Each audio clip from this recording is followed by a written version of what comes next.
We talked a bit about Greece yesterday, but I just want to follow up. President Putin met with the Greek Prime Minister in St. Petersburg and is talking about a kind of Russian bailout.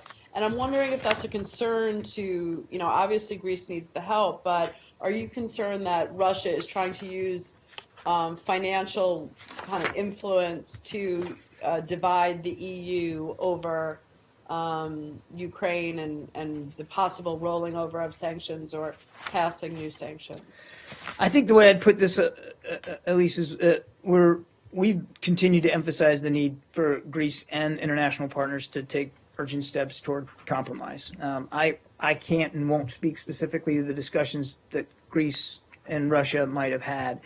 We also believe it's really important that Greece continue to work with the EU and the IMF to resolve these issues. And that's where the discussion, we believe, needs to take place. And it has been. Again, this discussion notwithstanding, Greece is working with the IMF and the EU to resolve this. And that's what we believe is the proper platform. But on the Russian issue, I mean, you've criticized Russia in the past for, trying to use like energy blackmail on countries.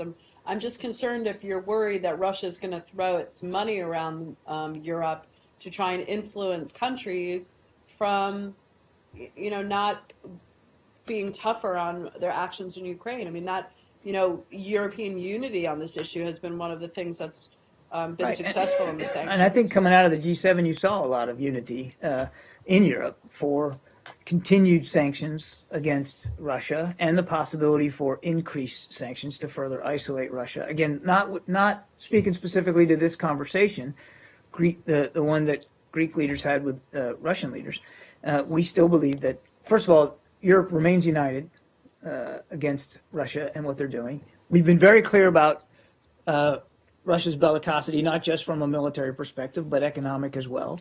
And again, we think coming out of the G7, there's great momentum here for the EU and Europe to stay united. Can I follow up? Well, on Greece? Go ahead.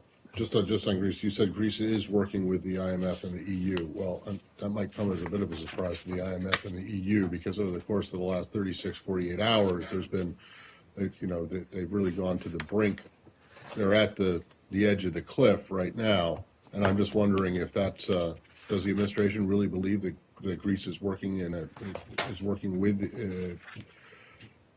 is constructively working with an eye toward resolving this with the EU and the IMF, or if you think that events of the last 36 hours have called that into question? I don't know that I'd say it calls it into question, Matt. Again, our position is we're encouraging all the parties to continue to do the work that they've started. I didn't mean to convey in my answer that saying that they are working, that for that to be qualitative in terms of how much it's working. I think we're all watching this very, very closely. We're not a direct party to those conversations, but we are encouraging the continued cooperation to go. Brad, let me